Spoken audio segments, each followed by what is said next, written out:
شروع کرتا ہوں اللہ تعالیٰ کے نام سے جو بڑا مہربان نہایت رحم والا ہے۔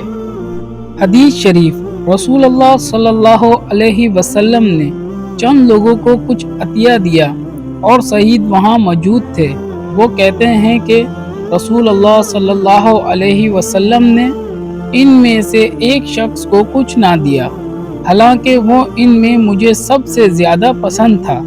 میں نے کہا، یا رسول اللہ، آپ نے فلاں کو کچھ نہ دیا، حالانکہ میں اسے مومن گمان کرتا ہوں۔ آپ صلی اللہ علیہ وسلم نے فرمایا، مومن یا مسلمان؟ میں تھوڑی دیر چپ رہ کر پھر پہلی بات دہرانے لگا۔ نبی کریم صلی اللہ علیہ وسلم نے بھی دوبارہ وہی جواب دیا۔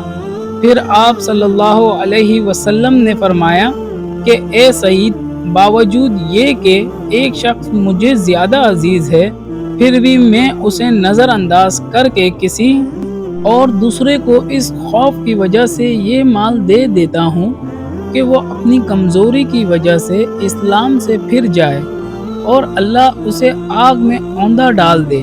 اس حدیث کو یونس، صالح، معر اور زہری کے بھتیجے عبداللہ نے زہری سے روایت کیا۔ صحیح بخاری حدیث نمبر 27۔ حدیث شریف، نبی کریم صلی اللہ علیہ وسلم نے فرمایا، مجھے دوزخ دکھائی گئی تو اس میں زیادہ تر عورتیں تھیں جو کفر کرتی ہیں۔ کہا گیا، یا رسول اللہ، کیا وہ اللہ کے ساتھ کفر کرتی ہیں؟ آپ صلی اللہ علیہ وسلم نے فرمایا کہ خاوند کی ناشکری کرتی ہیں اور احسان کی ناشکری کرتی ہیں۔